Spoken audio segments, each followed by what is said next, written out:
Everybody, how's it going? This is Ryan, Rigs of Death Metal.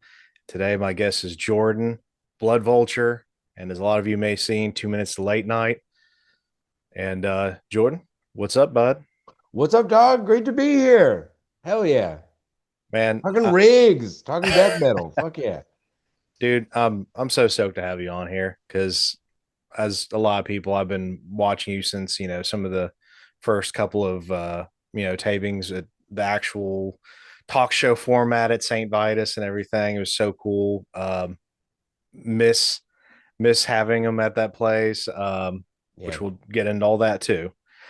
But yeah, dude.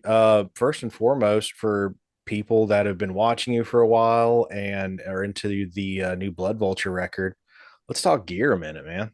All right, yeah. Let's get into it, dude. So, from like the videos I've seen of Blood Vulture, like the non-cinematic where it's actually you guys Yeah. playing, been seeing the universe there behind you an awful lot. Is that just like the primary go-to or the only or Yeah, this is the primary. So I have like a this is an original 1990s universe, like the white universe, which has been a grail of mine since what, like seeing like the clown video from Corn. Like when I was maybe 9 years old or yeah, whatever. Like that's I've loved like I was obsessed with that guitar. Um, I got it for a crazy deal before. Like now, if you look at these things, they are like $8,000 or something. They go for like 8 grand on Reverb, and I can't believe it. But I landed on this for Blood Vulture just because it was so hard to find a modern seven string that just looked like a guitar. They don't make them. They don't make guitars. They're their own, like, they all got slanted frets. They all got like yeah, Fishman fluences that are also slanted.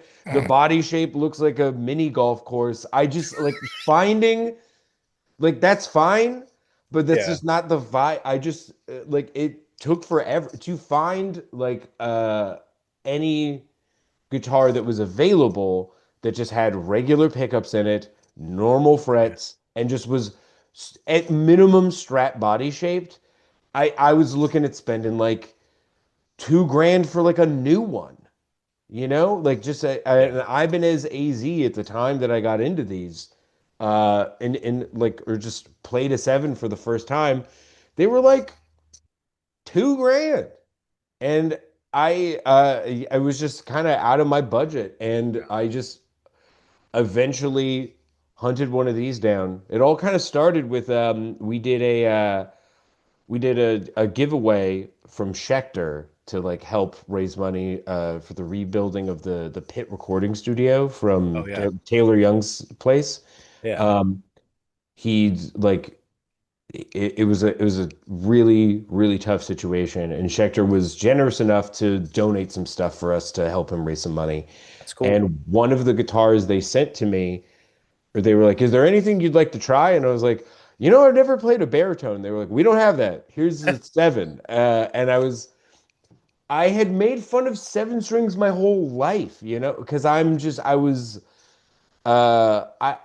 you associate it with like a certain type of music. Yeah, Like if you're from like unless you're really looking in depth into it, like, I associate it with uh like the type of new metal that I don't like, or like kind of techier deathcore sure. that kind of all sounds the same, and that's just not my vibe. But then I got the seven, and I'm like, oh, you know what? If you play like Crowbar on this, it's awesome. Like, Right? it's just, it's an incredible tool. Um, that you can play. I was like, we can be in drop A or G even, and I have all my high notes, and this is Yeah, unbelievable. yeah. They're great. They're great. This is the best. Not shocking to anyone. This is the best guitar I've ever played in my life. Wow. Like, it's insane. Well, like, it kind of makes sense because they were built for Steve Vai, Hmm. right? Like the first seven, I didn't know. Like looking into like trying to find a seven string that was normal. Like I learned a lot about seven strings, and the first one is like as we know it is made by Steve Vai. Like this Hmm. is his vision, and it's like I don't know if this is true. I think I read somewhere that he designed it to have a low string, but also you could scoot everything up and add a high string, and he couldn't figure out a gauge that worked for a high A. I heard that too. He kept breaking them. Yeah, Yeah. or it's like they can't stay in tune or they break. And Mm. that makes sense. And I think but it's like I think you know it comes out and is kind of a failure, like the guitar is a flop. Yeah. Um and so they get rid of them and that, like they just a lot of them were really cheap in the 90s, and that's why like Korn was able to just like buy them at pawn shops and start using them. But I Hmm. think that that's such a funny thing because like Steve Vai, when he makes this, like he's the virtuoso, like he takes over, like he's the guy in the 80s, like he's the number one virtuoso at the height of guitar virtuoso popularity. Like shred is massive in Hmm. the 80s, and he's the guy, and he's like, I have this vision for a guitar. I need more notes. There's not enough notes. And then he like it doesn't work. Like maybe it's the high A thing that like throws it off or whatever. Like he's maybe sees Yeah. it as a failure or something. For whatever reason, they get dumped. And then this guitar becomes popular by a band going like, we need to play as few notes as possible, which is crazy. Almost like almost the irony of it. Yeah. It is, yeah, it's crazy ironic, but this I can see like I can't believe how thin, like the neck is paper thin, but sturdy. It's really comfortable. Yeah. Um, it's awesome. And the blazes sound unbelievable. What Yeah. incredible. It's crazy to have a pickup that's that dark and is also that clear. Like it has kind of a Strat twang to it. Hmm. Okay. It's pretty cool. So I've never got to try the Blaze. Like if you go on DiMarzio's website, they have like kind of like a three band graphic EQ representation of each pickup, Yeah. like whether it's more bass, mids, treble, whatever.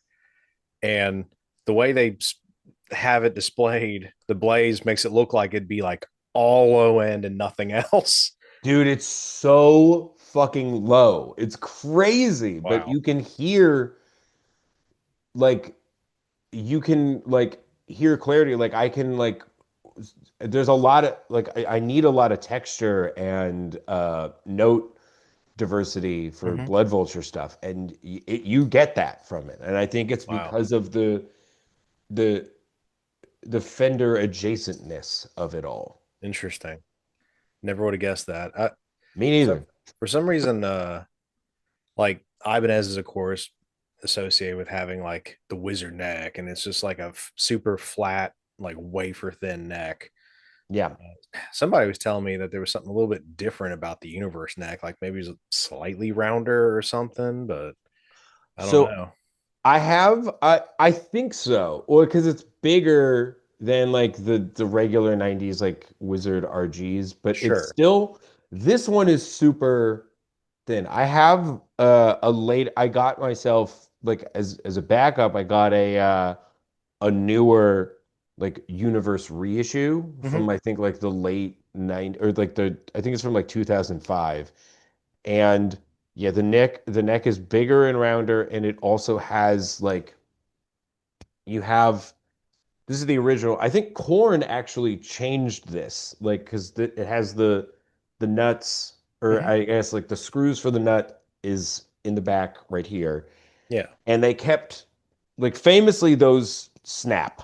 Like if you're not super careful, uh, like and it's in a soft case, like that fucker will snap right off. Mm. And so now Ibanez has like the headstock where it like loops like Oh that. They yeah. have like the like some extra wood there, Right. and the necks are thicker, which totally perfect for corn, but it's much less of a shred neck. Like I still, it's Yeah. still super comfortable, but like there's nothing like that is just like you're just playing the fretboard.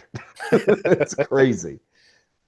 Hell yeah. I came up learning on Ibanez guitar, so I'm pretty biased towards them. This is my first Nice. ever like Ibanez. Like I've been, you know, I like most of my life I just played my like a Gibson Les Paul Studio. Like that's Hell yeah. Nothing wrong with that. Those yeah. also rule. Just a regular black like AFI like Gibson Les Paul Studio. I think Jade was one of the first ones I saw with like the black with like the chrome or nickel hardware and stuff. Yeah. That's why I got it. Yeah.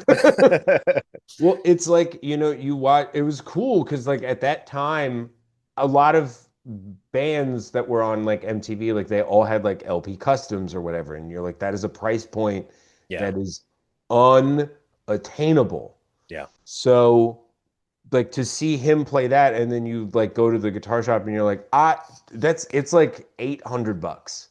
That's not like like 500 to 800, like that's a couple more lawns I gotta mow, I can get to it. Right. Which we've definitely seen you play a couple LPs through, doing 2 minutes and then also seen a good bit of Dunnable, Yes. which were sponsoring a lot of the covers and the show in general for a minute, right? Yeah. You um, you still have like a pretty good relationship with Dunnable? I do. You know what? I've never spoken about this, but I actually am like I work for Durnable now. Okay, cool. Like for the Nice. past year I've been uh like helping out, working like tomorrow I'm flying out for NAM. It'll be fun. Okay. Yeah. But we had a great we like Sasha's an unbelievable dude. Um and since yeah, he sponsored the like so many of the 2 minutes videos and we did like, we worked on a couple ad campaigns together. Yeah. Um we did an do you remember eHarmony? Yeah. Okay. So we did an ad campaign that was just like uh guitar players with their DEs on a white background, just like talking about how they met it's like they're talking about the guitar as if it's their wife and Was they got Anthony him at was the Anthony on that one? yeah, yeah, Okay, yeah, I saw yeah. that. Yeah. So good. Yeah. Um and so yeah, we did a lot of that and like also he made like this crazy fucker That for thing's me. unreal.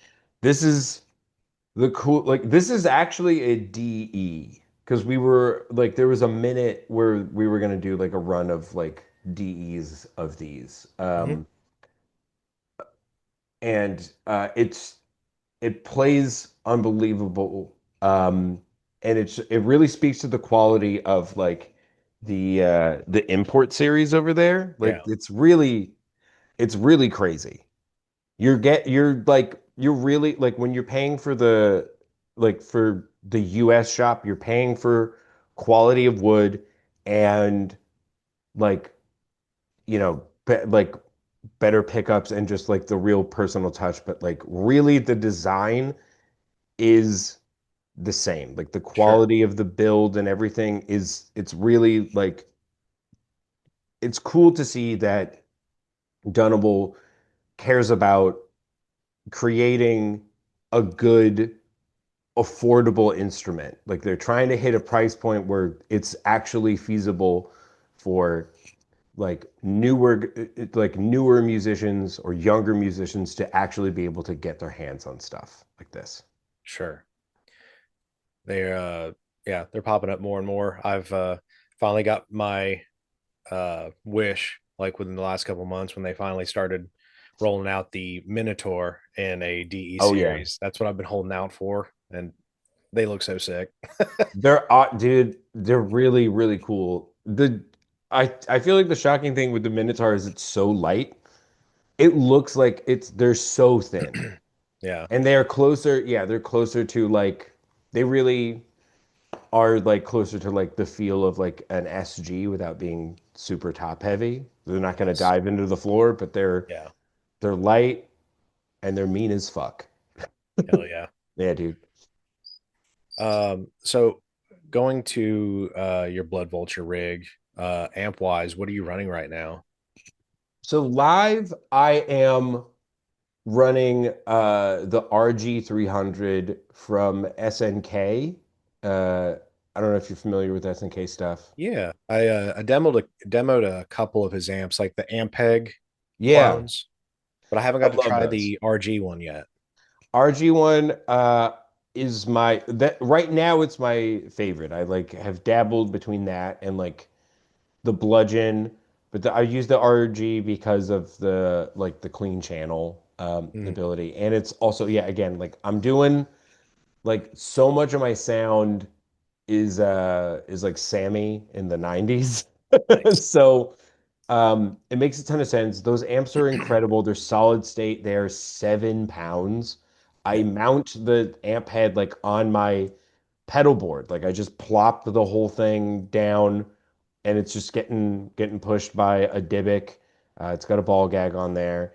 Um, and it has also Bo Luders has like his like crazy HM2 guy Mm. um like that pedal like the HW2 Yeah. um and it's an HM2 that has like a saw blend knob and also it has EQ on it and I don't really get too much. I'm not trying to get like actual HM2 in there, but I use the saw and the EQ to get a little bit of the illusion of the top end sparkle from tubes Okay. that I'm missing from like tube heads.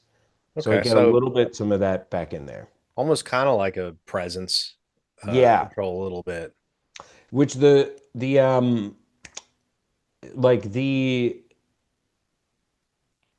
RG has a presence knob, which is awesome. Like the presence and resonance knobs on the SNKs, I think are like really key for dialing in like non-robotic sounding tones, especially in a solid state. Yeah. Um, but yeah, like it kind of works like a present, but because it's the like it's got the saw sound, it just like getting just a tiny baby bit of that in there makes it feel like at least to me, it makes it feel like it's got like a little bit like on stage, I'm like, I got tubes. Look at that. Incredible. Never tell the difference. Cab wise, what are you running? Is it just kind of a mix of stuff, like whatever, or do you actually? So yeah, uh I was running just like a an old Marshall, but I actually have I just got an Omega cab Okay. um, that was put together specifically so it's like not it has like lighter wood. Um, I forget what speakers they are, but they're basically we built it to be like a real like an 80s Marshall that is even lighter, Okay. but in a way where it can still get that sound that we're looking for. So yeah, it's just like a really solid, lightly updated, uh, lighter weight 80s Marshall cab. Okay. What speakers do you end up running with? Oh my God. We were going back and forth. I'm gonna look it up right Sure. now and then like let you know. I because yeah, I forgot what we actually landed on. Sure. Um but yeah, it's awesome. He like used like a red wrap like um so it feels like it's a blood vulture cab, which is sick. Nice. Um uh so yeah, there's Celestian Creamback. Oh, those are great. Yeah. They're one of the because I'm always messing with like IRs and stuff. I've got a couple cabs here, but Yeah. I've got more options when it's all digital, right? But Yeah. one buddy of mine who, you know, records a bunch of bands. One of his favorite combos was like he's got like a 212 that has a V30 and a cream Mm. back, and he just loves blending the two of them. Yeah, that's a great idea. Yeah, sounds super sick. And I don't know about you. I love I almost like recordings that have almost got sort of a dark kind of old school kind of sound to it, as opposed to Totally. being super hi-fi. I agree. Yeah, man. I mean, well, that fucker dark as hell. And I just got some Helix business for the first time, and I'm really gonna try messing around with that because for Blood Vulture, the live lineup kind of just rotates based on Mhm. like which of my buds is available Sure. uh to rip. So I think like the concept of being able to have anyone show up, plug in, and they have the same, like we don't have to like Yeah. dial in their sound to us each Mhm. time. Huge. And yeah, uh I was sold on it by like Steve Brodsky and Kurt Ballou. Shocker. Um, but they like the way they specifically the way like Kurt uses it, I think is the smartest application of just like the new digital amp stuff that I've ever heard. Right. Yeah. Yeah. If because I was in the Helix stuff for a minute. Now I've got like one of the little pedal Kemper things here. Hell yeah, dude. And it's like if you kind of approach them with almost like a little bit of an engineer brain, as Yeah. opposed to dialing in amp and pedals or whatever. I know it almost sounds silly, but like uh like I'm sure I feel like I heard Kurt talk about this, like something like the global EQ and the Helix kind of do some general shaping, Yeah. like kind of a high low pass thing, not anything crazy, but just enough to actually keep it in the realm of what an amp is supposed to sound like frequency wise. Yeah. Little things, little tricks like that, just to make it, oh, it actually sounds real now.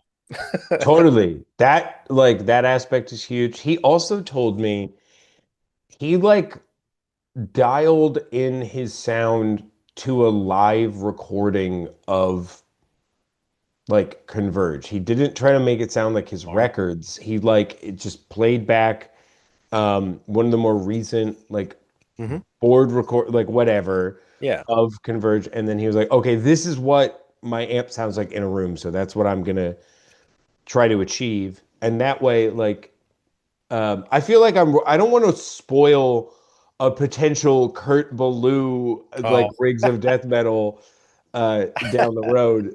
So I don't want to just like give away his stuff, but like stuff like that, like that's how he thinks because he's a sure. fucking genius.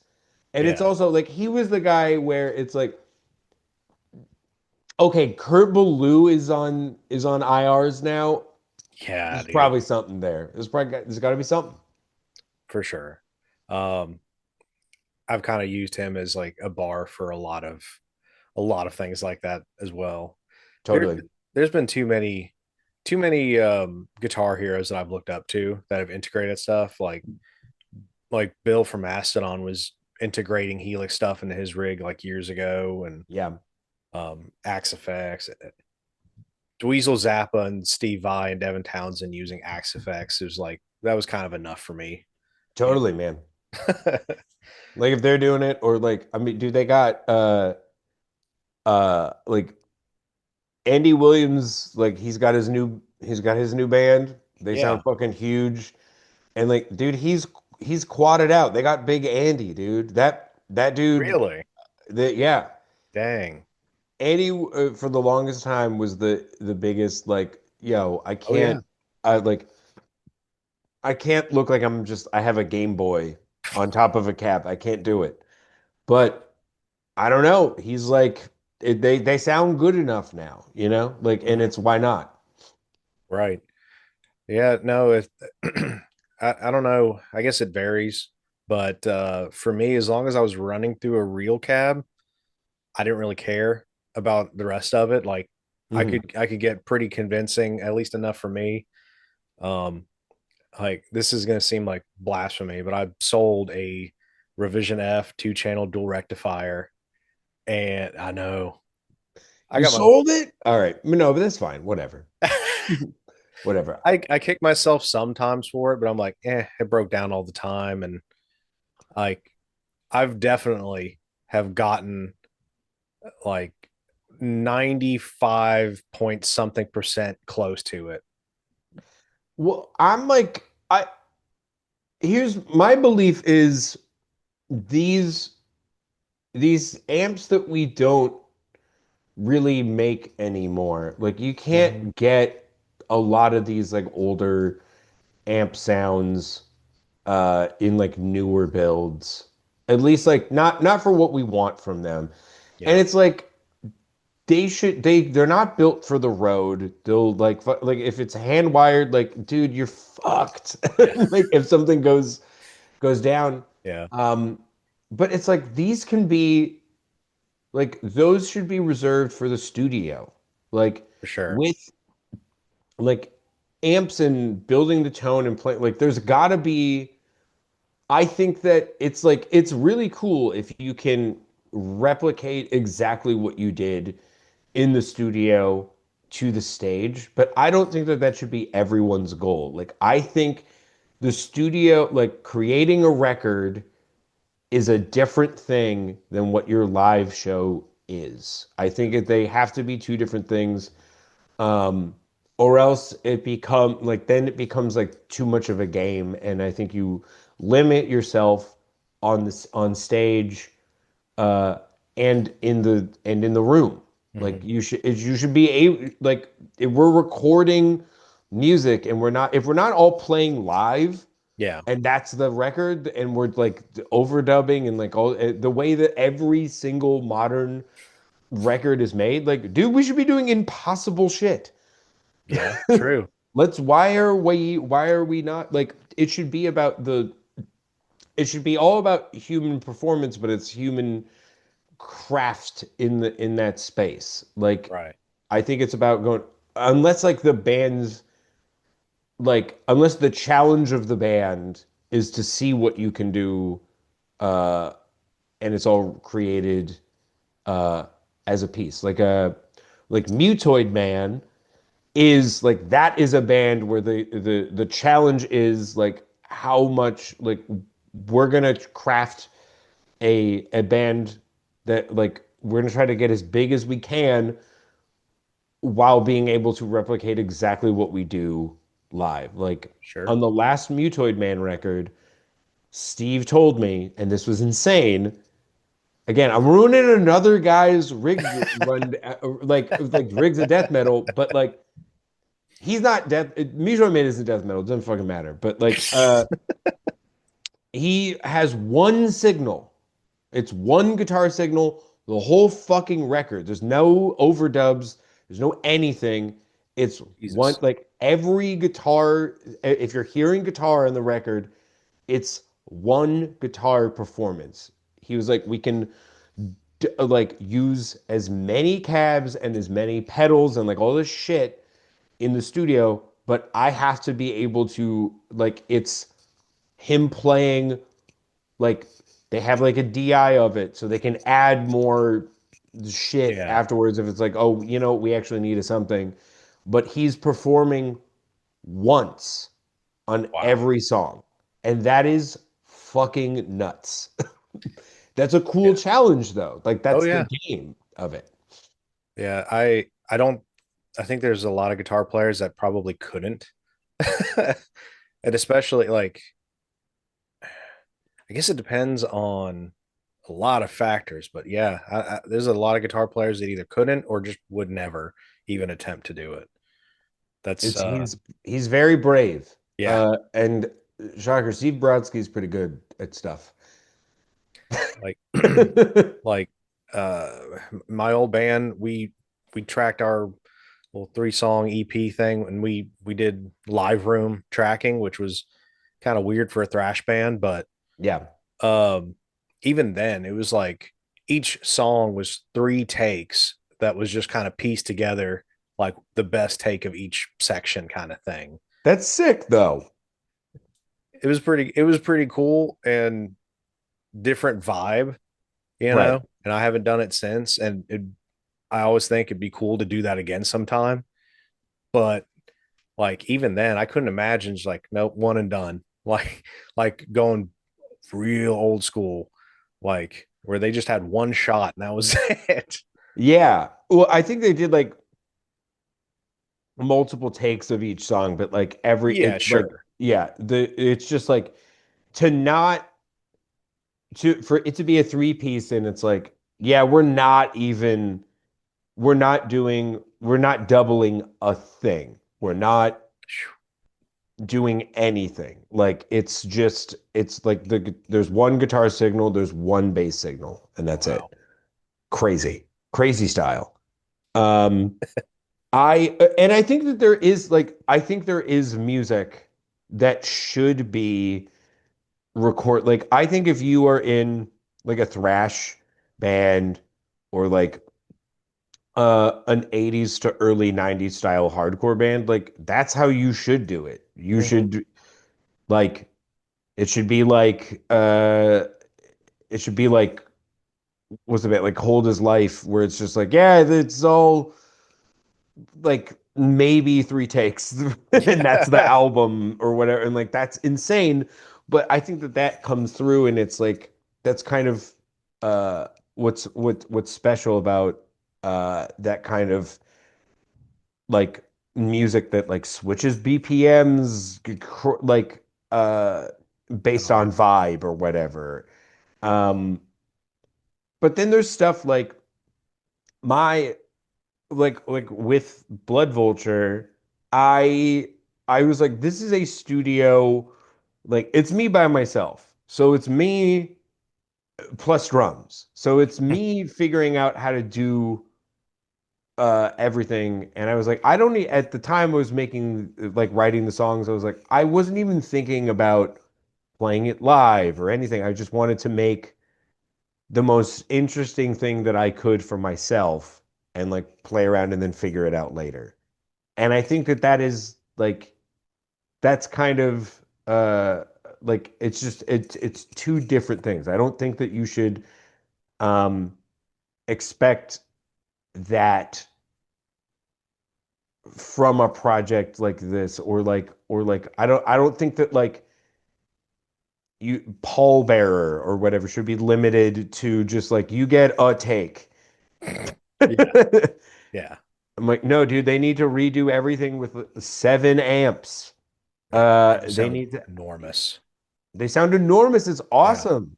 And they Yeah. pull it off live for sure. But like also they can't like Brett can't play synth while he's playing guitar and singing. Like it's not there's shit that's just not possible. Yeah.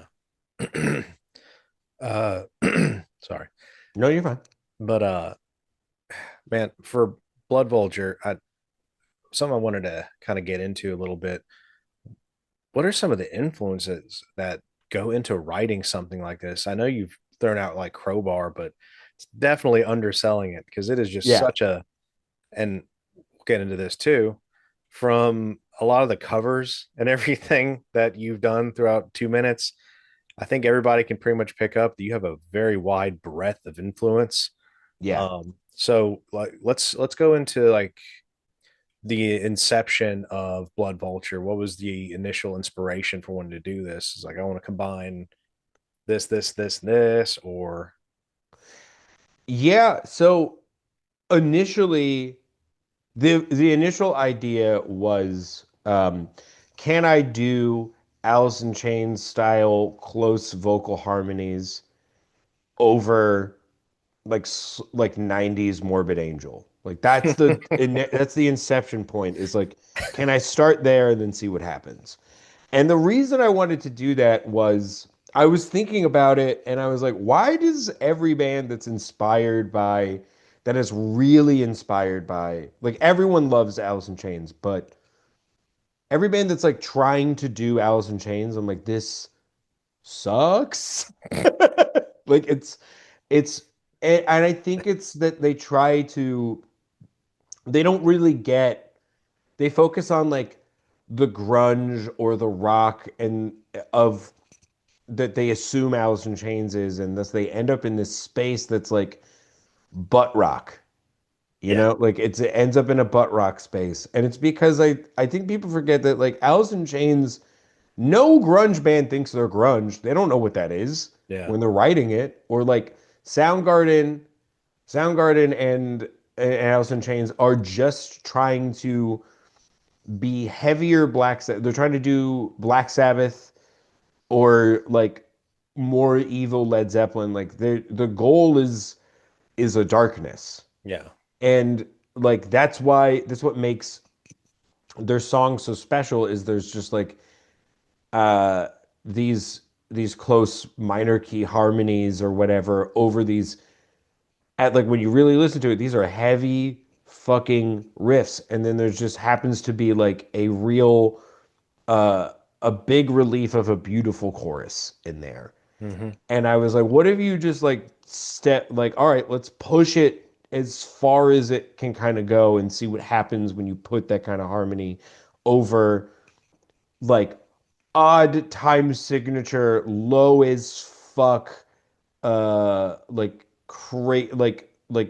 really ugly metal. So I Yeah. like that was the main idea is like what can I create in that space where it's just like the most like nasty, sludgy, slow git riff business. And then it evolved into just like naturally um I just I love of course everybody loves like typo and um I love like I have a huge fondness for like Cradle of Filth and I feel like people Oh yeah. do not talk about that band and they don't fuck with that band Yeah. like maybe because like they haven't it's been a minute since they've had like an album that has Much like acclaim. much acclaim or it's just I don't like there's like drama from them recently that is confusing Yeah. or whatever but I think people forget that it's like dude the Cradle of Filth has like 9 good albums. That's crazy. Yeah. The first, like, no one, most people don't have 9 albums. So Right. I, and I think the way that they ebbed and flowed through just like really fun, like Danny Elfman style symphonic goth business, Yeah. like I always describe like Dimmu Borgir is like Lord of the Rings soundtrack, and then Yeah. like Cradle of Filth is like a Danny Elfman soundtrack, kind of, but in metal form. It works. It works, and I feel like all of that was fitting really well with the construction of the songs. So I was just taking, which I feel like the genre blending of everything really came naturally because of all the 2 minute stuff. It was like, we did a song where we covered Jane by Jefferson Starship with John Kelly from So Typo. So good. I was like, we got to get some Typo up in this classic rock song that Yeah. I know from Wet Hot American Summer.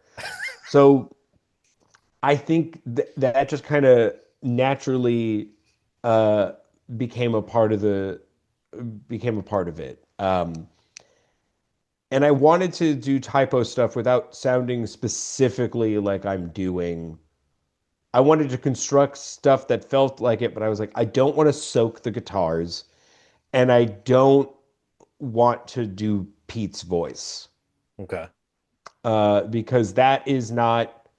That was a big piece of this band was like originally when I was like singing all the songs in the demos, I think I was like trying to do more of a Lane Staley impression when Hmm. I first started it. And I was like,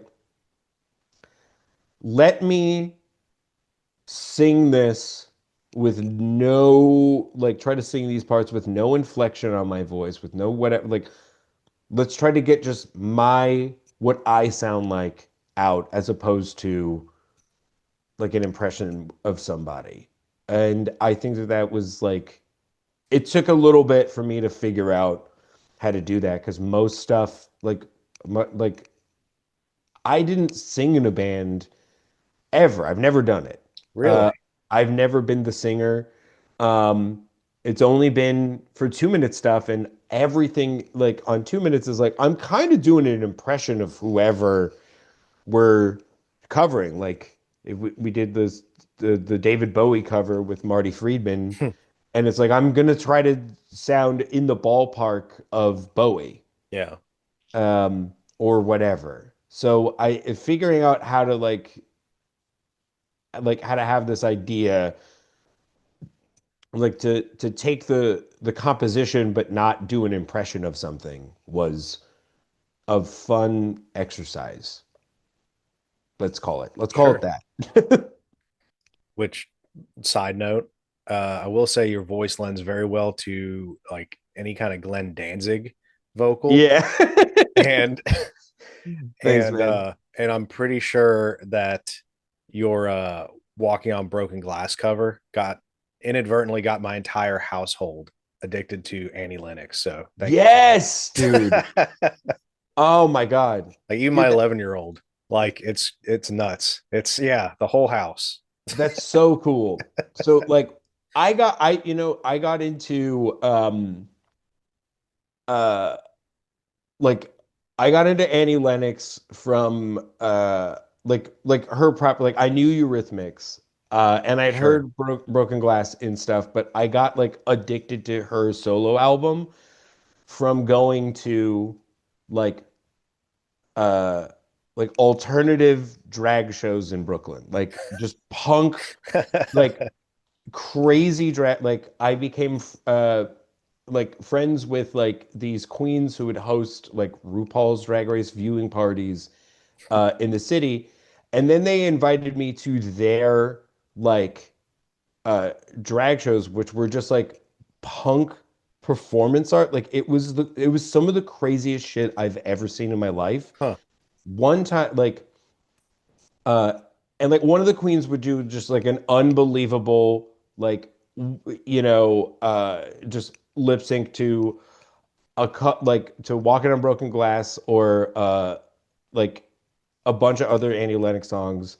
But there were some performers a part of it that would do just like insane like live piercing stuff or like what I Hmm. shit you not, one time I went to this show and I see there's just a woman on stage uh naked, and she just starts lighting candles and playing Be My Druidess by Typo Negative. And she lights this like 12-piece candelabra. And then it's this is gonna get filthy. She then pulled out like a vibrator, fucked herself, and squirted out every single candle while stepping over it while Typo Negative plays. And I was like, this is Cinema. maybe the I was cinema, dude. I was like, this is the fucking like this is the bravest thing I've ever seen. This is disgusting and awesome. Fuck yes, dude. And like I don't know, like no one, everyone that was just no like it was there was no phone, not a phone in sight. Everyone was in the moment, like it was fucking insane. But I think like Oh God. participating in that, it was awesome because it's like you could see that like, you know, real like I'm like we got Typo Negative and then we have like performances of Annie Lennox, and I think that that really like participating in that, like participating in like this like in like real underground culture and art like really got people like for a lot of people in that room probably the first time they've heard typo negative. You know what I mean? And Yeah. they're never gonna forget it. This They makes all like it's crazy. this makes me think of like how theater kids have like their moment where they've like kind of found themselves, whether it's like going to like Rocky Horror or Totally. seeing Phantom of the Opera. And here we have this we'll call it performance art as Yes. surfing as an awakening. It's like Dude, it all makes sense now. I was like, if you like when I saw that, I was like, this woman is the funniest person alive. Like, that's the fucking funniest idea I've ever heard. I was crying laughing as we were having, I was like, she has to do this 12 times. By the end, Oh I man. am howling. Like, my reaction is, oh my God. Oh my God. And then I'm like, by like five or six, I'm screaming. By the end, it's like a sports movie. The crowd is just like cheer. It was awesome. It was Omega Okada by 12. God. Crazy. I've never told that story on a pod, so there you go. Um, Fantastic. Now we will not be monetized. No, I'm just kidding. yeah. I don't care. Uh, it's good. Um, well, since there is absolutely no jumping point that can go from that, I'll Yeah. just I'll Yeah, just transit. whatever. Yeah. Yeah. Um, there any question like I put it out there. Anybody that had any questions for you ahead of the podcast, go ahead and send them my way. And really, uh, several that were just asking, will we see any more late night covers? I Yeah. know a lot of that was kind of a byproduct of pandemic and everything, and people being at home and having the free time to participate. But is that Hmm. something that you could see coming back at all in any capacity? I feel like it'll never fully go away if there's like, if it's like fun, but it's hard, like after a while, like once, like I feel like in 2023, it started to just like, um, slow down, mostly because the focus of 2 minutes was trying to get back to doing the talk show, right? Right. Like um, like 2 minutes late night is like at the end of the day is supposed to be a talk show for musicians. Mhm. Garcenio is Kermit the Frog, just like trying to keep the shows on the rails while these will just like chaotic characters interrupt the show and make it wild. So like that's what it's supposed to be. Yeah. The covers for the pandemic were just, it was a way to do like the end of the episode, which was just us like usually doing a cover with our musician guest in a crazy ass style, but it was a way to like make that happen, um like for it was originally that idea was originally for guests who couldn't make it to the Yeah. show. Like we couldn't schedule them. And then it really we had all these in the bank ready to go once the pandemic hit. So we just Hmm. started releasing them, and then more and more people wanted to do them, and it was a lot of fun. But it's now how most people know the show. There's like the majority of people who are 2 minutes fans like may not even realize that there was a talk show. Like it got to that point.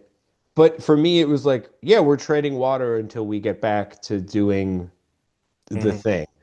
And we did some live shows afterwards, but it was really, we were trying to coordinate, like, we want to get back to like it's Guarsenio, it's Hard Melissa, it's Mutoid Man, all on the same stage again.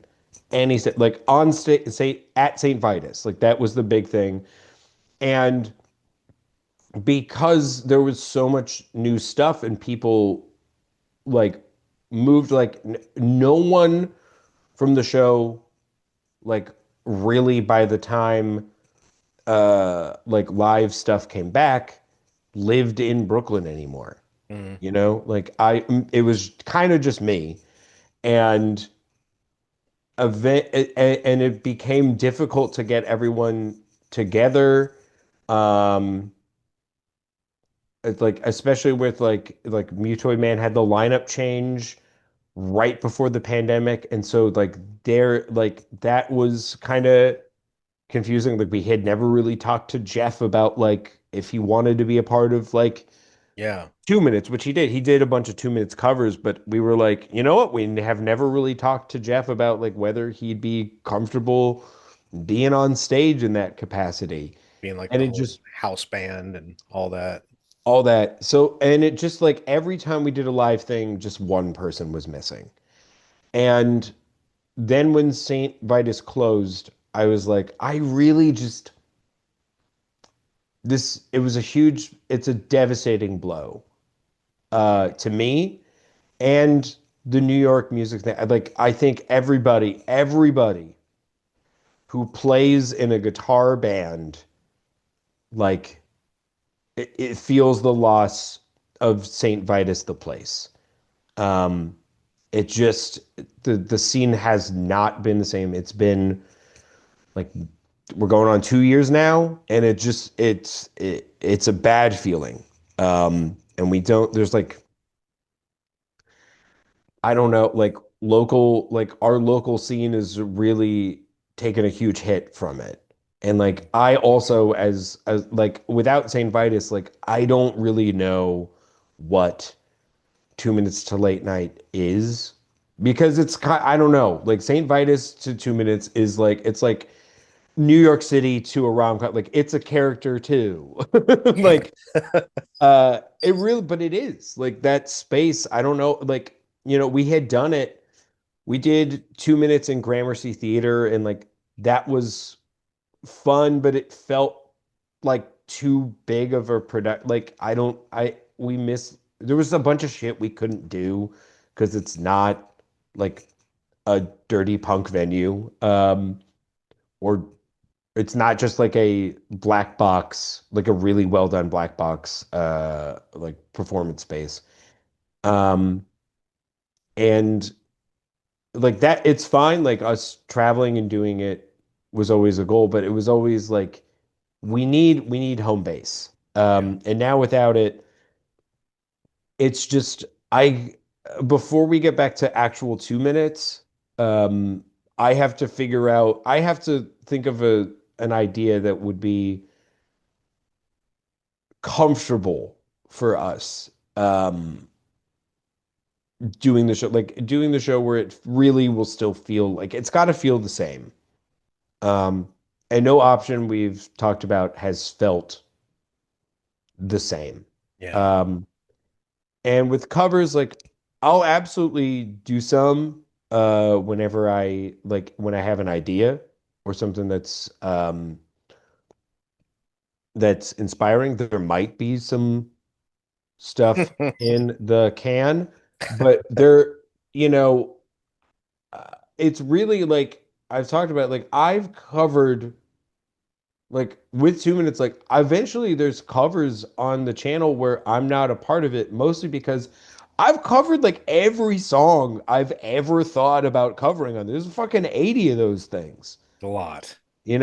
I don't like so like not a lot of the ideas are not like I'm happy for it to be a space where other musicians do covers with a similar ethos.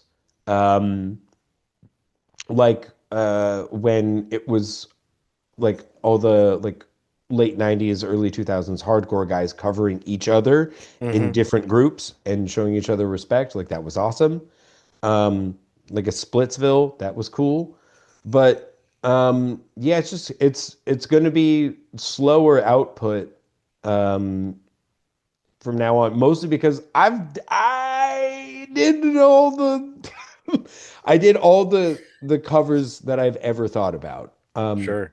I have some ideas for like having a seven string guitar has changed that vision.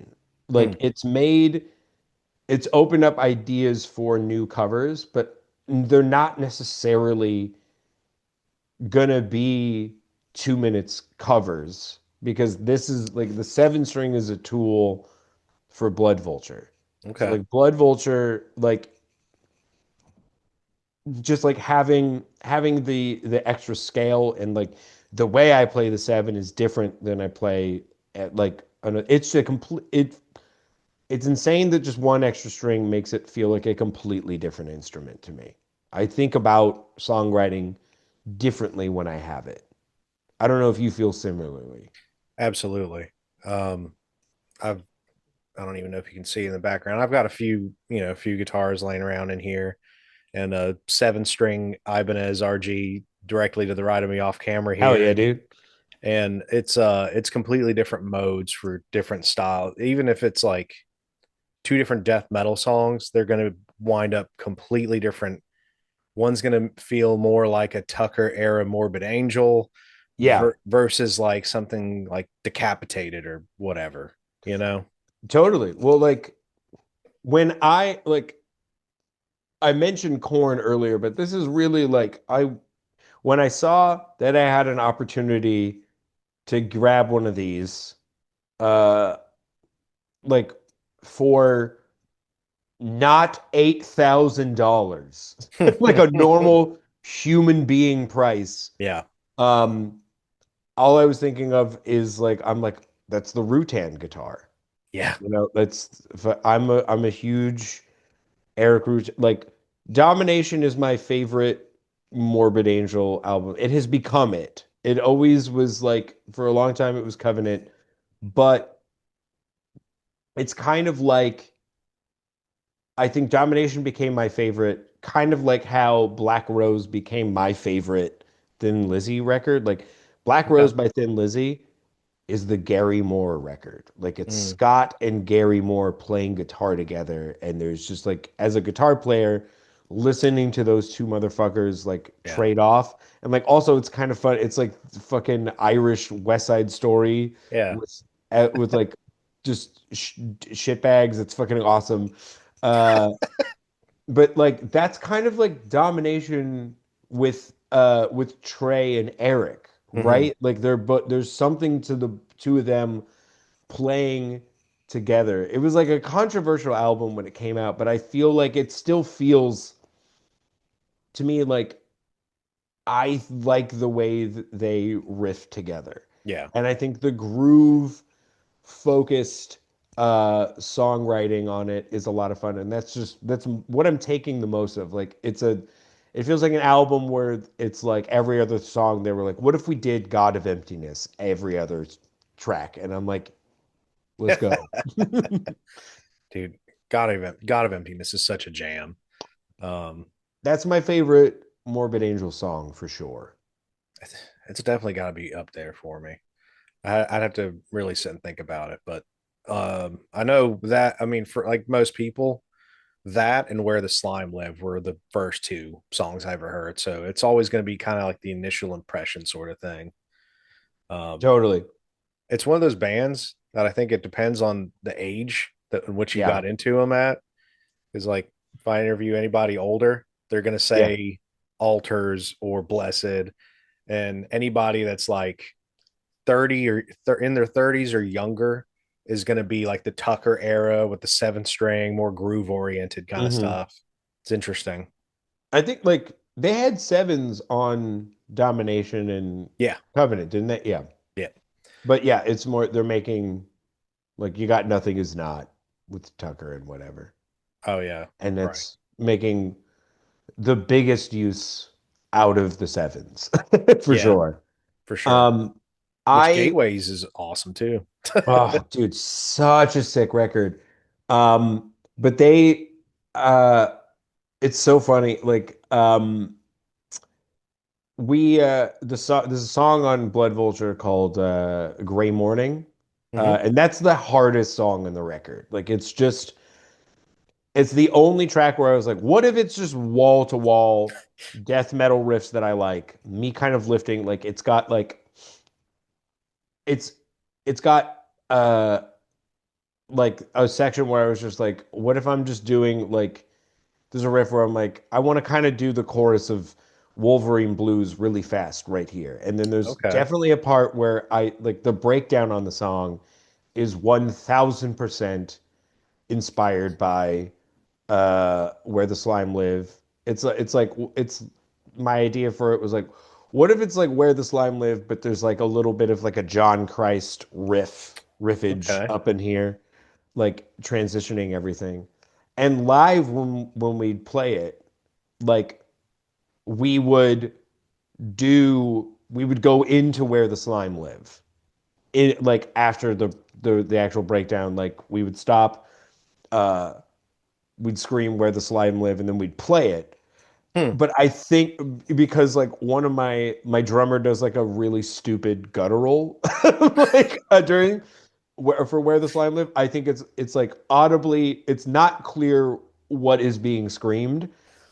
And it was like really funny because the guy in the band that played after us, like their guitar player came up and he was like, "Did you guys realize that this riff in this one song, like you just played Where the Slime Live. It's like you kind of lifted that." And I was like, no, we're we did actually no, we're playing Where the Slime Live. We I Right. did it's an homage. It's so funny to be like, that was you guys just played Where the Slime Live, and I was like, I know. It's sick, right?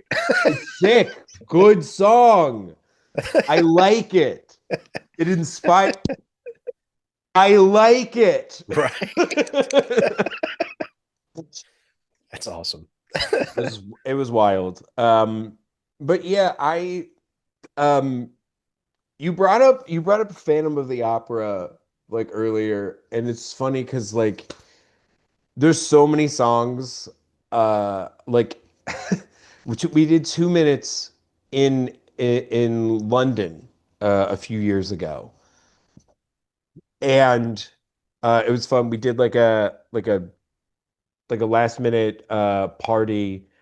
We had like a karaoke party at this venue called the Black Heart, which was a like basically like it felt like it had a Vitus feel in Okay. London. It's fucking sick. The people that run it were like the vibe was awesome. Um, and while we were there, we saw that like Phantom of the Opera was still playing on like the West End or whatever, and it's like that's where it Sick. started in the same theater. And I was like, I've never seen Phantom. I don't know from this. I It's not on Broadway anymore in New York, Yeah. and it was the longest running thing. Let's go see this fucker in the original theater and like catch the vibe.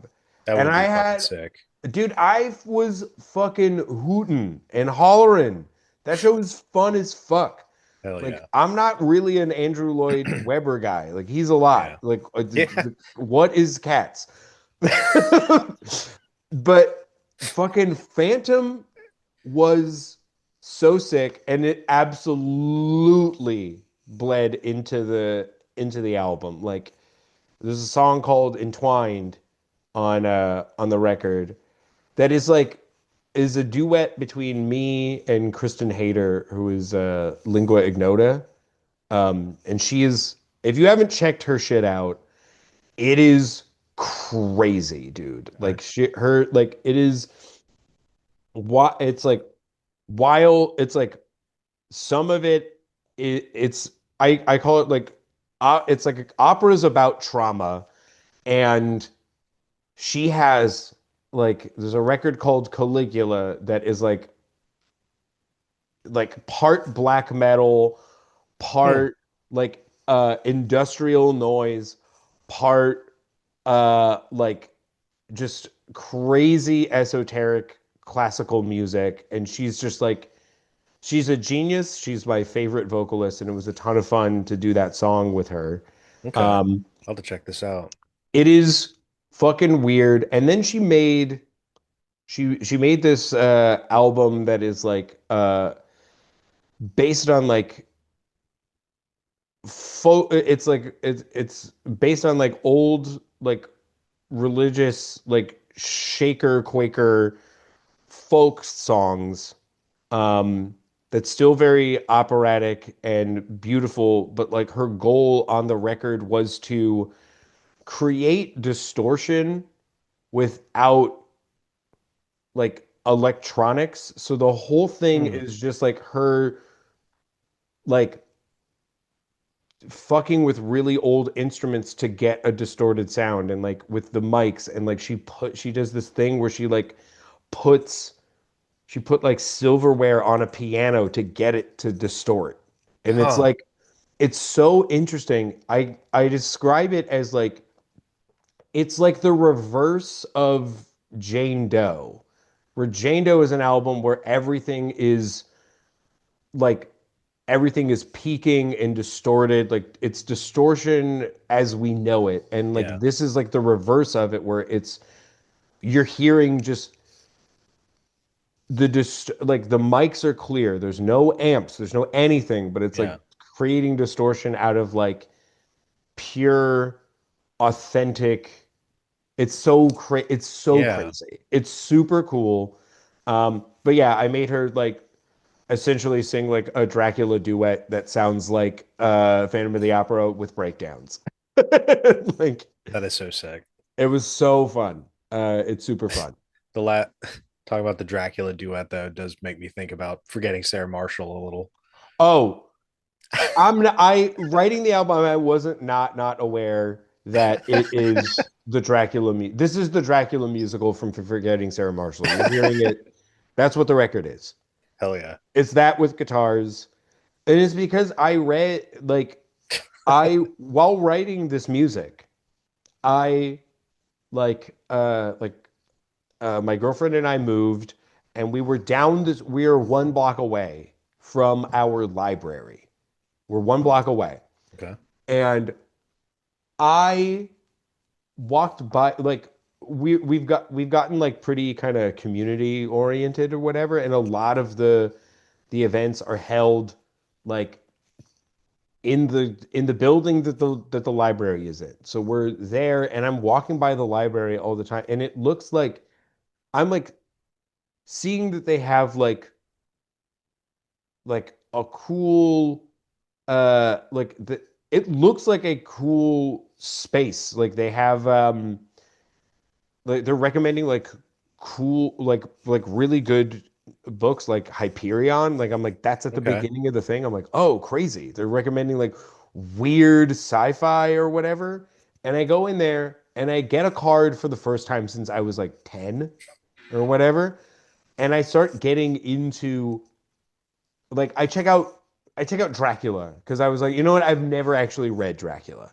So good. And it's a classic. I Yeah. should read it. And I know like I've seen, you know, Bram Stoker and the Yeah. Werner Herzog Dracula, which I love to death. It's my favorite Dracula movie. But yeah, through that, like I'm reading, I read Dracula for the first time. It naturally just bleeds into whatever I'm writing. I'm like, guess what? This is a vampire band now, and nothing that I can do about it. I'm Dracula pilled. It's happening. And then like through the library, like I'm getting curious about like I'm reading scenes in Dracula that I'm like, and I'm remembering the other two movies, and I'm like, that's so strange, the different interpretations of this shit. Hmm. And I just get curious about all the other there's I like am doing research, and I'm realizing I'm like there's been 12 movies at minimum Yeah. about just the book Dracula. Like it's just a book on screen, not even sequels, not Yeah. even just weird shit, like not like where Christopher Lee is Dracula forever or whatever. Right. It's and I was like, this was going to be really interesting. So it's like through the library, because none of these movies are available anywhere. Like you can't stream them. Mm. So I'm just like checking out all 12 of these like Dracula things and watching them, and it's influencing the album in different ways, and I'm picking up like all this stuff. And I was like, yeah, I wouldn't have uh like the real like like all the vibe and the character of the band really came from just like me going to the library as an adult and realizing that we should all be making better use of this just this public work that we have. Like, dude, Yeah, all the art is just like available to you for free. It's crazy. it is pretty sick. Like, Underutilized and underappreciated this dude, day there's and like age. fucking three streaming services that you get for free for just joining the library. And they got better movies than they have on like Netflix or whatever. Yeah, It's fucking nuts, dude. It's just like I use those more than I use HBO or whatever. I'll have to I'll have to check that out actually, because It's fucking awesome, dude. It's like, yeah, oh, I was like, I was looking at it and I was like, oh, Terminator 2's on here. I didn't realize that Terminator 2 has like actually not been on a streaming service for years I or think that's whatever. enough motivation just by itself. Because that Terminator 2 is like the greatest action movie ever made. Straight up, dude. Well, they Yeah, got that, and then it's like mixed in with like they got like this site called Canopy. It's just like they have that. They have like real classic good ass movies, and then like the Criterion Collection, and then like A24 shit like Long Legs or whatever. It's no all shit. that like it's just there, and it's fucking free. You don't have to pay now $28. Like Netflix is $28 or what or some shit now. Yeah, for like the fucking full one, I downgraded to the one with commercials because I was like, I can't, I I can't pay can't that. I can't, dude. I don't watch anything. I watch Seinfeld. Yeah. That's it. That's the thing I watch on there. And I'm like, I'll buy discs of Seinfeld and not pay 28 fucking dollars for this. It's crazy. Talking about media that we consume. First off, are you still good on time? Yeah, I'm good. I'm good till two. Sweet. Um, we touched a little bit before we started recording. As far going into media that you consume, I think it's pretty obvious that you're a wrestling fan, Oh yeah. as very well, what's the word? I guess, manifested by one of your greatest musical contributions to the world, and that is the Ass Boys theme. Oh my God. Yeah. Dude, One what of an the funniest things I think that at least AEW has done, let alone in pro wrestling in recent years that I've seen, was the Danhausen rib with the Ass Boys theme. well, So good. well like Danhausen and I like we became buds because initially, like when we were both first starting, people were just like we looked so we just like it just naturally got like a Sure. are you that guy and, or whatever. It's just a lot of comments and like we have so much like similar interests and like he's so funny. So we became pals. And yeah, when he started doing the the ass boys bit, like calling them the ass boys, and then like trying to and the when he began to start the like embrace the ass bit online and like trying to get them to accept it, I was like, I think that inspired the idea because I was like, the thing we all love the most about Mr. Ass is that fucking song. Mm-hmm. That fucking song is insane. It That song really is a is. like, what the fuck is are they talking about? Yeah. Like, it Yeah. is one of the weirdest pieces of music ever, and it's one of the most iconic entrance songs.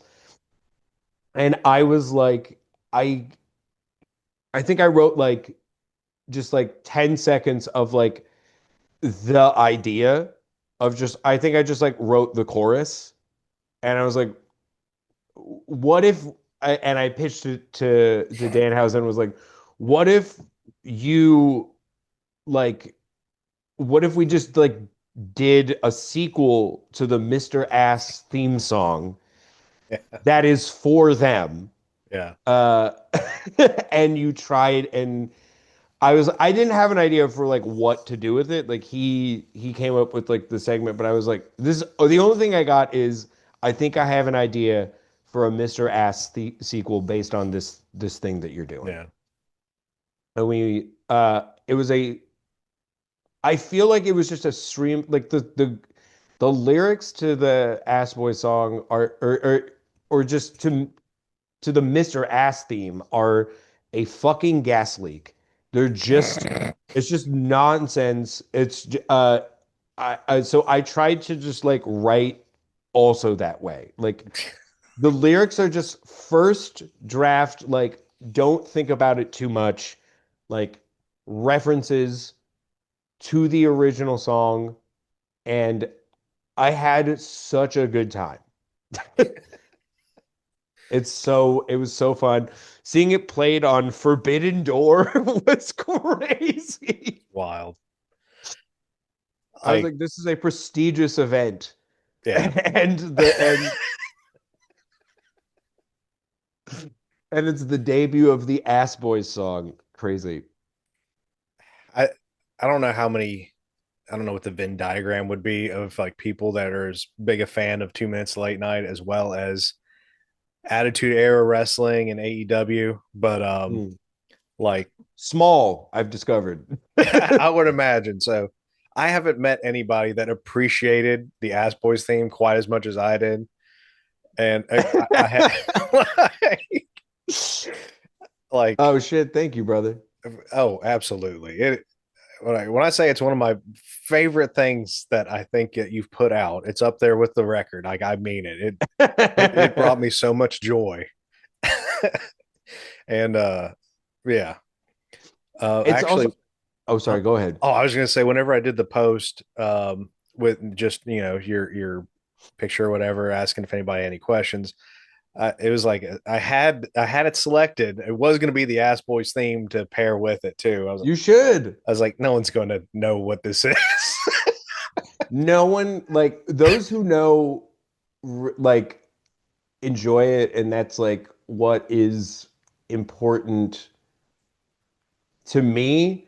And like yeah, it's hard like getting wrestling and music has been like a hard thing to bridge a gap from. Like Colin Young and I were really trying to we had a show, we did a little podcast together for a while where we were trying to get like uh to bridge a gap between like trying to get like metal or hardcore people into Yeah, wrestling and vice versa.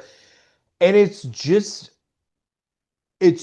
not there it's too complicated to put it together. Like it's you have to yeah, like it already, or you need to separately be able to. It's just too big of an ask. sure. Like you have your curiosity has to drive you to one. It's not like because if it's put in front of you and you're just like kind of if your initial Yeah, instinct is not being on board, then you're not really going to pay attention. And sure. it's it's a bummer uh that it can't really have this like natural through line. Um but uh I don't know, maybe someday someone else will figure it out. Someone Yeah, but because I think aggressive music is a very special outlet uh and art form, and I think it's the same thing for wrestling. Like wrestling is a very special art. yeah, Um and I the way I've tried to describe it to people is like and when people are like, I don't get the purpose of it being fake or it's staged or whatever. And I'm like, the purpose of wrestling is what if you watched a sporting event and it was exciting the whole time? Like that's the main goal of it is yeah, to elicit is to control the response and to make something that is Like it's theater, so the goal of it is to keep your attention the Yeah. whole time. Because a baseball game, it can sometimes be accidentally, like it can be the most exciting thing in the world, or other times it's like, I can't believe I just Yeah. watched that, which that happens in wrestling too, but more often than not, it's like the purpose of it is to craft like it's a performance of a sport. Right. And like that is cool. And you get to see like a lot of the decision. It's cool that there are these decisions made before the event happens because there's like it's able to create fun moments and it also is a reflection of a time period and history. You're like, this was happening, so this influenced this decision, the decision for this to happen, and it's awesome. And you get moments like like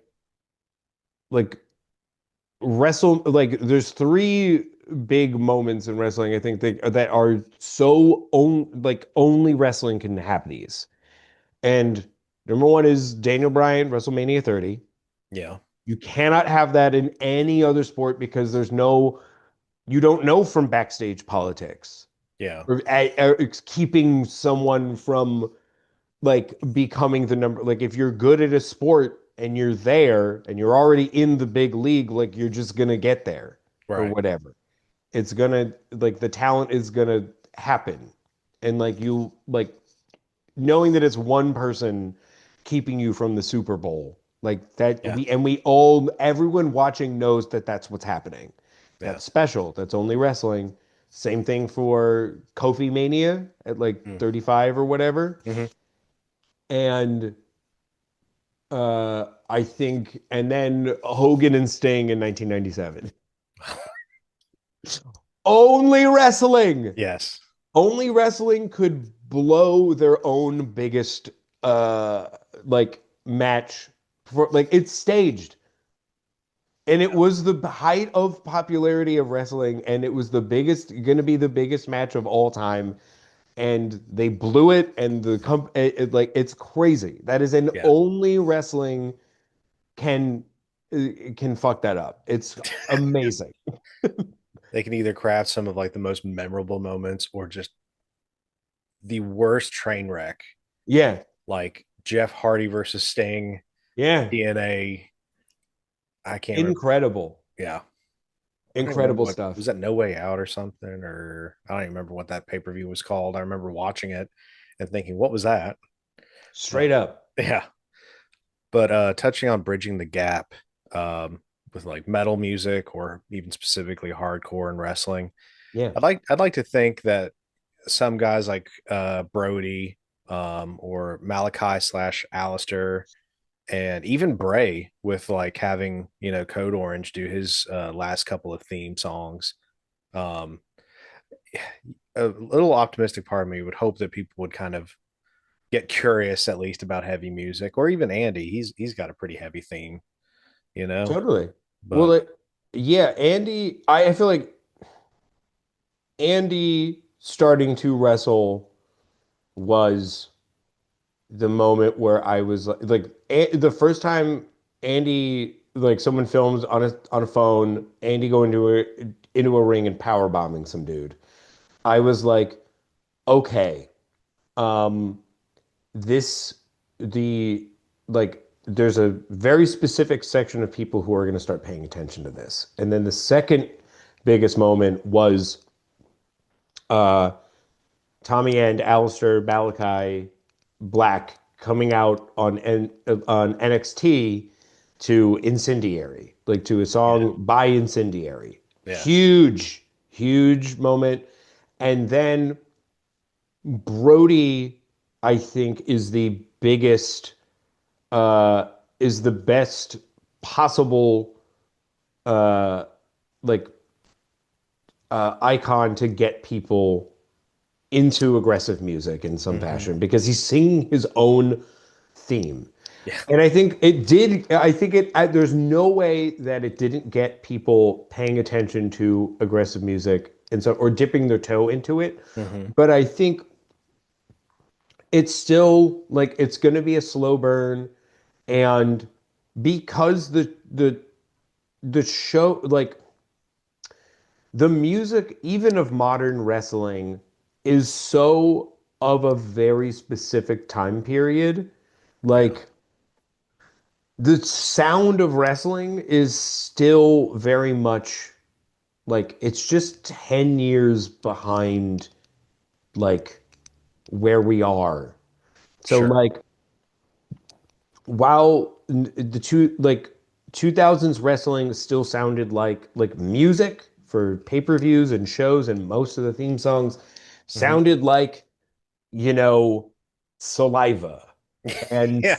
Drowning Pool, Yeah. while modern metal transitions into like new wave of American metal, like Lamb of God, just band Yeah. or bands doing At the Gates. Like Yeah. At the Gates is the most important band for the sound of metal that lasted all the way. Like it's still the sound of a headliner, I think, of like headline a festival headliner metal. Like Lamb of God is was like it started in like 2006 is when those bands started to headline stuff, and it's lasted all the way until like the pandemic, and then it slowly is becoming bands like more of the deathcore bands like Bad Omens and Silent Planet and Lorna Shore and Hmm. stuff.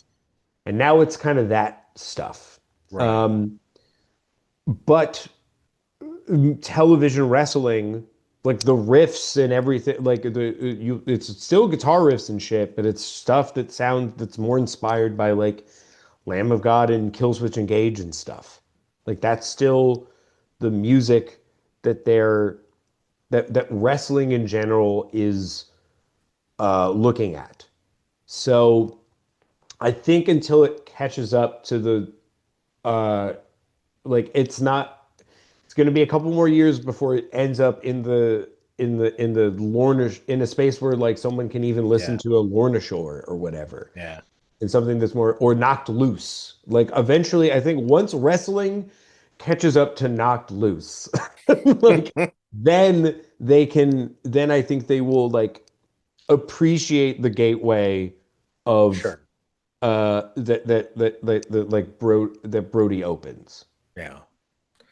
As long as they don't try to do their own version of the headbangers, but for knocked loose or something. Oh my God.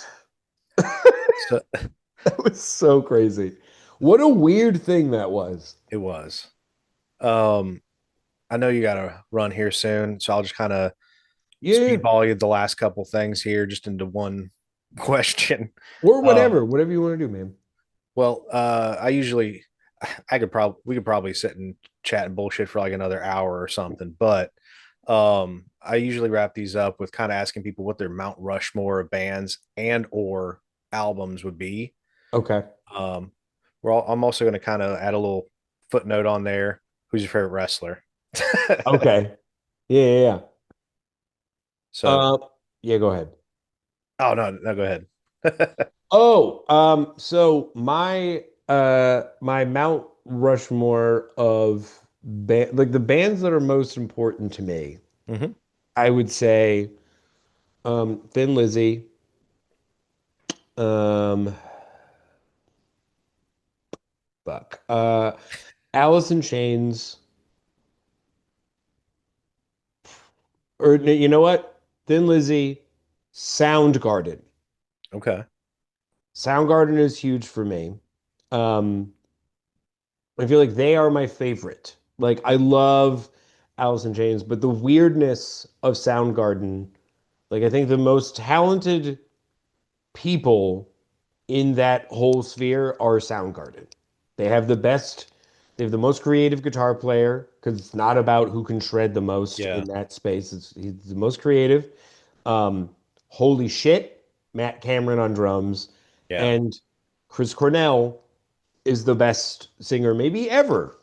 Like Yeah. that dude is that shit is crazy. And the weirdness of and creativeness of the songs are so amazing. And not a band, Prince 3. Okay. Prince, Fair. huge for me.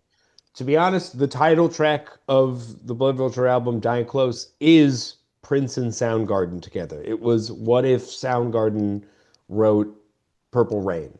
Like that's the Oh idea yeah. behind that song. Um, and I feel like I have to list like a heavy band. Um, You don't technically have for the to, last one. but Um, okay. This is hard. I'm gonna go with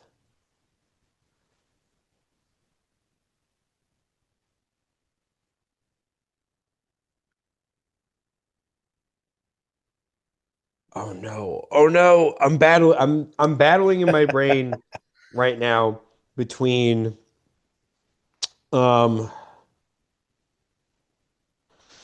I'm battling between like Dark Throne and Entombed ooh, because I okay, think I think I gotta go I think I gotta go Dark Throne okay, because they're like I think they're the most important like I think like those records are so fucking important for um like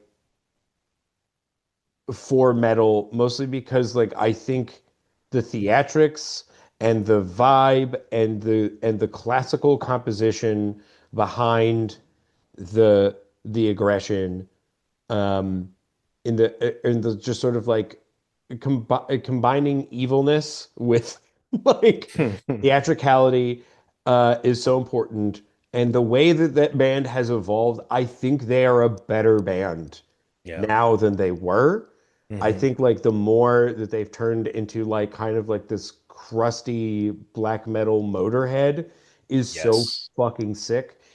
And I think is there is there a more universal like I think they might be the most like everyone agrees band in Motorhead. aggressive music or a Dark Throne. Oh, Dark Throne, yeah, Also Motorhead.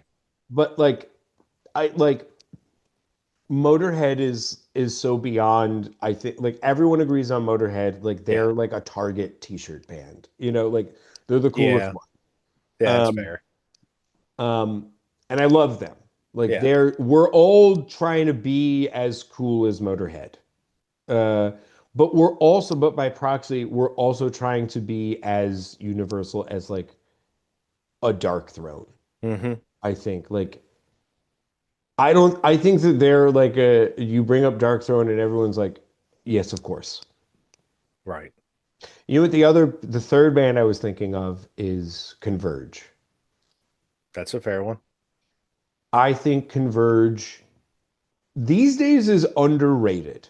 Yeah, I think that like they've become I feel like for a long time they were like throughout the 2010s like I think everyone was like they're one of the goats and now I think they are still respected like but they're not as like because they've been around without breaking up and evolved so much that I think they're finally like people are like just the enthusiasm has dipped a little bit and I think sure. they just deserve I don't think that the enthusiasm dip is earned, and I think we have to Mhm. like, I think we have to remember that they're a special band.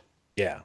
They've been through every era of like they're from the night they are 35 years old Holy shit. without breaking up. They Wow. haven't broken up. Like, and I think we've gotten a lot of. I think that that's really the pieces that they haven't actually broken up. They've done something every year that they've existed, and because of that, I think we've gotten so used to this band is reuniting or this band is doing 10th anniversary, whatever. Hmm. Like we the specialness of Converge being around for so long. Um, I think everyone's like there might be a little bit like, how can we miss you if you don't go away? And it's like, no, don't do that. Don't Right. do that. We got to cherish what we have. We got to cherish this long. We should be celebrating the longevity of this. This should be the Undertaker streak. That this is a hardcore Yes. band that hasn't broken up. Like, we got to give it up for them. Absolutely. And their compositions and like willingness to experiment, just always evolving, even after like all these years. They never like pull a late stage Metallica where they're like, let's do a rich guy version of what we did as teenagers. Dude, exactly. Um, yeah, we need to like like people are like, like the slower, artier stuff, like it doesn't like it's not as exciting, and it's like the point of it is not to be exciting. It's not, it's they're doing something to make them feel they're doing whatever they need to do to not feel in a rut, and every single one of those things is successful. Like the execution is successful. And Yeah, we need to be okay with that being something different. We gotta be okay with the fact that the Dusk in Us is what they do when like Stone Cold Steve Austin got pile drivered by Owen Hart, right? Like he had to change his wrestling style. They're changing their style to keep with the time, to keep up with like the way that time works. Like they can't, it can't just be the saddest day every time. It can't be Jane Doe every time, or else Jane Doe isn't special. yeah, And they realize that. And the output is good. Like the sound of these new singles, unbelievable. absolutely. They're fucking sick. So I don't know. Like we got to just reframe how we're looking at Converge right now. They're the Undertaker. Don't let them. You gotta be excited about them before they get beat by Brock Lesnar, and we're all kind of bummed and arguing about it for 12 years or whatever. And then all we have to talk about is how his wife made his podcast less interesting. But I'm just kidding. No, that I mean the podcast has a couple of problems. Yeah, I like the I don't care who plays the character of the Undertaker. I don't care about yeah, that. I don't want to pay attention to that guy. yeah. Who gives a fuck? Right, I want a right. zombie. I like that. Yeah, I don't care. Don't break the immersion. Yeah. If the Undertaker had a podcast where he was the spooky dude, like I'd listen to it. That'd be fun. But only if his co-host was Paul Bearer, also in character. Yeah. Oh, this episode is brought to you by Squarespace. Enter the code Tombstone for 15% off.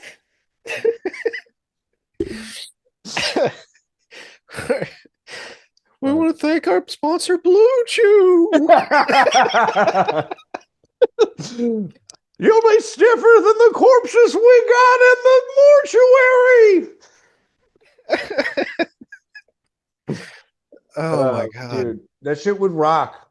Oh, It but would be fucking Tales from the Crypt ass like podcast about wrestling. That would rock. That'd be incredible. oh, there. Okay, well, there's a new marketing idea for somebody out there. Please make that happen. Yeah.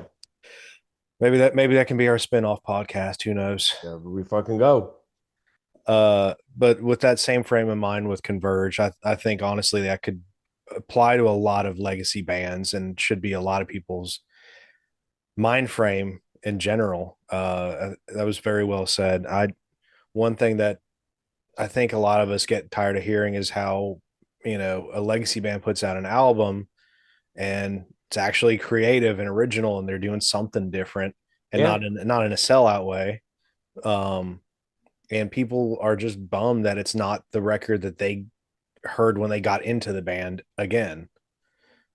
Yeah, and I think that it's just like it's you have to I think it's up to the band to have an understand. I think you don't have to give the audience exactly what they want every time. I think that the audience sometimes they don't know exactly what's best and what's best for you, but you need to have a healthy understanding of what you're doing. Yeah. You can't be, you can't, it can't feel like an attack and it can't feel like not feel like a natural evolution. And you can sort of change what it is. Um, but I think with someone like Converge, it's like when you go see Converge, it's not like they're not giving you a different show than they did. Like they're still like the show, their performances are still like top tier.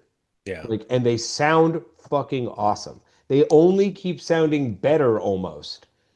And it's like, and when they give you something that's really left field, like Blood Moon, they're presenting it differently. You know what I mean? Like Hmm. they're not tricking you into Right. going to see, you're not, they, the way they teach you how to listen to their art and how to Yeah. watch their performance. And that's, I think that that's such a key factor that not a lot of other bands understand. A lot of other bands will change or even evolve, and they expect you to just like kind of follow them everywhere while they're giving you something different. And I get that that feels bad Sure. sometimes, um, but like that's not what you get. I think we need to respect. We need to appreciate um, Converge's ability to like to maintain we need to appreciate because I don't think that they're even though we've hit this point where I think people are like I don't like it's I'm not as excited about Converge as I maybe once was, or if that's the general consensus right at this time, it's like it can't be done better than this. It won't Yeah. be. This is this is the this is the greatest long game in the history of our sport, and we need to we won't see this ever again. Yeah. There's nothing there's I we're not going to see this. Yeah. So if you're taking it for granted right now and you got to you got to support it. It needs your support right now more than ever. And I'm not telling you to pretend to like something Yeah. or whatever or anything like that. Just like don't um I think it needs a bit of a reframe around it because I think it used to be like, oh, of course, Converge, and now it's like, yes, of course, Converge, and it's like get back, have that same reverence because we don't know how much longer we're gonna have this, and it is like we need to appreciate the points that are on the board. We should be, yeah, we should be excited about the longevity of this the way we are excited about older bands getting back together for the first time. For sure. We're probably hitting a spot where they're not like people are like maybe feeling like, "Oh, I can I'll catch Converge next time." It's like, "Dude, we don't know. You don't know that Yeah. actually." Right. So, you actually I know it feels like there will always be a next time with them, but there might not. And we might be taking this we like yeah, we need to appreciate this once in a lifetime sprint Yeah. we got going on with them. Um, favorite wrestler, right? Yeah. um, I would say, um, I I actually think, forgot. I actually you, forgot that I asked that. yeah, I think my favorite wrestler is probably The Great Muda. Ooh, Like hell yeah, he's so fun, dude. Every piece of that is so fucking awesome. Like, yeah. um, He actually was just here for a signing, but I couldn't afford to do the whole thing. It was a yeah, fairly expensive package, or at least at that moment it was. damn. But yeah, dude, I was so bummed. Like, and I told my wife, she's like, oh, we can just get him next time he comes around. He's like, there's no way he's coming back here Yeah, ever again. yeah. Like, oh well, But dude, like I feel like he's like the perfect, he's a real perfect uh mending of performer and theatrics, right? Like I feel like he's the real he's a perfect like blending of like here is like like here's an aura and a mystique and there's a the you're not questioning why the great Muda behaves the way he does right. because it makes sense in the scheme of the like I feel like every like the Undertaker and all these other things are like heightening of like a great Muda idea Hmm. in a way. Okay. Like I think like it's like he's not playing supernatural. Yeah. He is like the performance is seemingly supernatural, but in a way that is like uh really enhancing. Like he doesn't have supernatural strength or whatever, but the theatrics allow for like the mist and everything like Yeah. that allows him to win or whatever. Right. Uh, and I think he's so exciting to watch, Oh yeah. and it's just like what a fucking vibe. He fucking rules. Yeah. Uh, Huge Muta fan. I love watching him get inducted into the Hall of Fame. Um, and even that kind of like, I guess you'd call his last match and everything, and going back and watching all kinds of old stuff. And even a lot of my favorite modern wrestlers are very clearly or admittedly influenced by Muta. Oh yeah.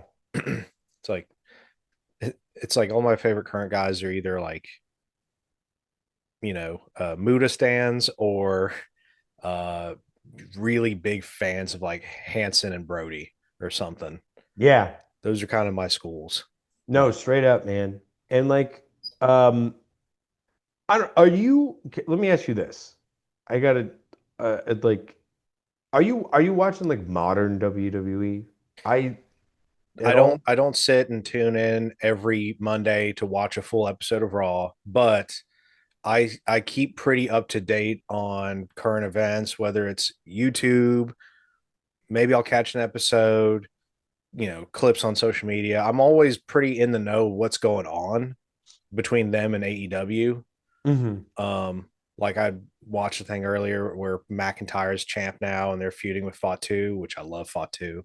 Yeah, yeah. But It, the, I was just curious because like I stopped, I like the modern version of like WWE. I find it so hard to just like even look at.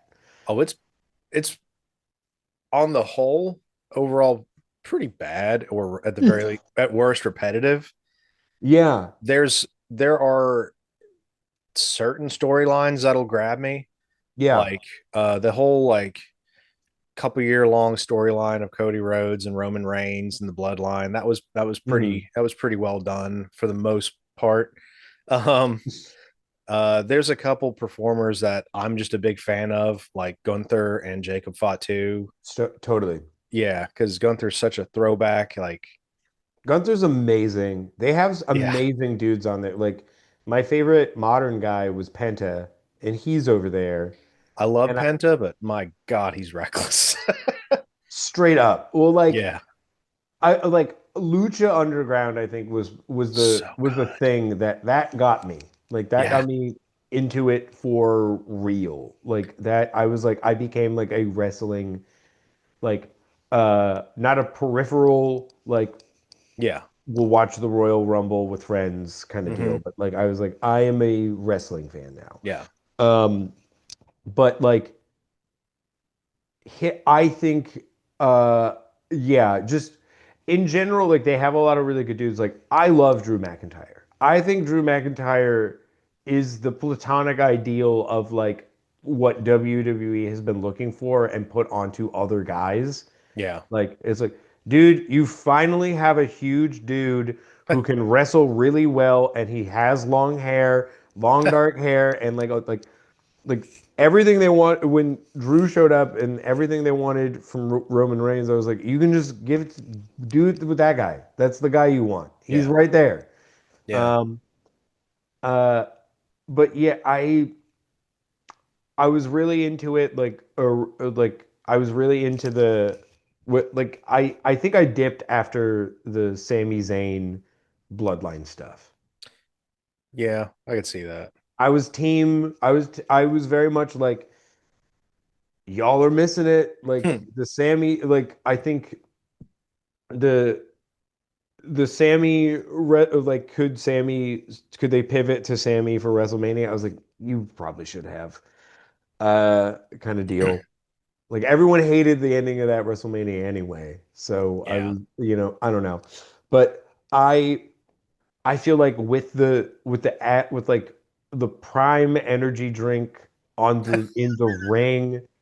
And like how many Uh, people are wrestlers who like aren't actual wrestlers yeah. that are on there? Like the the celebrity the Logan and Jake Paul stuff and like And having Jelly Roll. like dude, I'm not doing this. I Yeah. don't want I want to watch wrestlers wrestle. I don't want whatever this is. It's funny when it was like Pete Rose or whatever, but this is too Yeah. much, man. I don't want to see a podcaster do a moonsault. No. What the fuck are we doing? Right. I don't know Uh, if did you ever see that it kind of went viral because apparently he laid it in pretty hard, but Bronson Steiner, Braun Breaker, um the spear he gave to some streamer, iShow Speed or something like that. yeah. It was like at a Royal Rumble, I think, or I can't. It had to be a Royal Rumble, but I guess this kid, he was doing a spot or whatever. It's typical celebrity thing in the ring, and I guess Bronson, like a lot of pro wrestlers, was kind of sick of the celebrities and laid in that spear hard, like because Hilarious. that guy was, I think he was in the NFL or something. Like he had a pretty long football career before pro wrestling. Um, That's that's so funny. But that's why it's like, dude, I don't like you I don't know. Like this is it feels I don't know. I don't want to watch something where I can like feel the boardroom meeting yeah. instead of the show about wrestling, you know? What did it I don't for know. me was the War Raiders. I think it was this past WrestleMania because every match had its own sponsor, right? So a lot of the wrestlers came God. down in like costumes. Like Drew had it was like his match was sponsored by Doom Eternal, so he had like kind of Doom guy-ish armor. I don't know, it was a little that it wasn't the worst one though. No, totally The not. Yeah. worst one was the War Raiders coming down. Their match was sponsored by Clash of Clans. So they had the gaudiest looking, like it looked like a little kid made their armor. Like it was like the same color, like flat colors, and looked like, I don't know, just awful. Um, Yeah, if I yeah, it's that stuff, dude. Like I can't like we're all so aware yeah, of this type like there's the wall between like what an ad is in stuff has just been like yeah, has just come down and we're all so aware of it that it becomes like it gets such a big groan from me and I'm yeah, like you don't make me feel like I'm watching an ad the whole like we there's already ad breaks or you can do sponsored by blanc by bleu before the whatever but it's like dude it's in the ring yeah. like They on do every that. turnbuckle, on the ring, on a little cart over by the announcers. Like, yeah, And I get that it's like, yeah, that's in NASCAR and also like Japanese wrestling or whatever, but it's like, sure. it's one or the other, you know? Like Yeah. it's not the same type of thing. Like it's not, at least like I'm not listening to the Japanese commentary, but they are not they're not like describing the plot of the movie that is sponsoring the match while the match is happening or Yeah. whatever. It's like you got to pick one. It can't be all of this. This Right. is too much. I can't really handle. So like, yeah, I'll dip into like AEW and watch that a little bit these days. Like, but even still, like, I don't know, the drama around the AEW stuff, I think really like a few years ago really like harmed my Perception um of it. And, or just my like my ability to get kind of lost in it hmm was a little tough, just like with the God, yeah, it really felt like the backstage drama of everything was kind of Yeah. overshadowing it and like hijacking the shows for a little bit. So Sure. I was like, this is a little tough. I'm having a tough time uh like locking in Right. to what's going on. But maybe not. I still love all of they have incredible performers. Performance wise, ton of great talent over there. It's kind of like a big budget indie show, so you can get people from all over showing up, maybe just for 1 week. Just something Yeah. special, like Nick Gage randomly show up for like an event, Yeah. like. Sure Um, rocks. but their writing and storylines could be a little bit more engaging, a little bit more thought out, instead of like, hey, Yeah. let's run this for a week or two up to the pay per view and then never talk about it again. Yeah, it felt like a minute like they were really cooking and Yeah. it was really something else. But I want to get back in because I love that Brody's getting a singles push. Yeah. Finally. Fuck yes, dude. Hell yeah. And then my boy Jake Doyle just showed up. Yeah. That's the homie. I want to see him kick ass. And dude, I love Tony Storm. Dude. What an Yeah. unbelievable like It's like, that's why does a it work so well? it's because it's so authentic. It's like a real like you can see how much fun she and RJ are having putting Yeah. that shit together. Like the Tony Storm character, I don't know if anybody remembered this, but like RJ City was about to start doing this gimmick called Whatever Happened to Babyface, which is like there's a movie called Whatever is a famous old movie called Whatever Happened to Baby Jane that is just like full of some of the most unbelievably psychotic like old-timey Hollywood like performances. hmm And he was like trying to do an old Hollywood gimmick. And he Right. was like, I feel like people are not really getting it because like he's like trying to be Lauren Bacall, but like as a man. And it doesn't totally make a ton of sense. But even though that's how he talks anyway, like RJ's Yeah. genuinely just like this old like RJ talks like all of my mom's friends from Boca Raton and like it's great, it's so funny.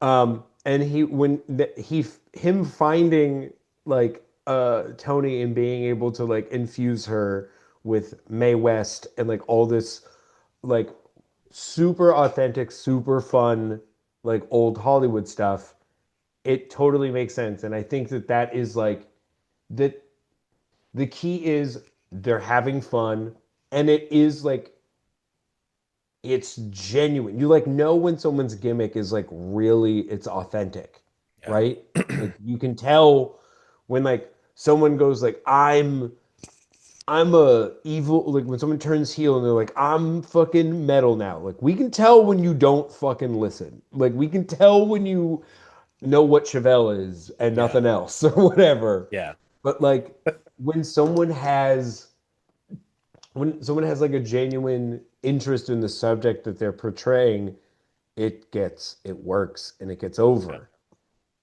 absolutely. It's awesome. Kind of I like music. probably got to run in Yeah, a little bit. yeah. Sorry. Yeah. I know we ran over a little bit. Jordan, dude, this has been so much fun. Thank you for doing this. Thank you for being so generous with your time. Um, love to have you back on sometime when maybe the next Blood Vulture album or something. Yeah, dude. Cool. Well, Okay, dude. Had a blast. awesome. Thank you guys at home for watching, and we will see you next time. Peace. Peace.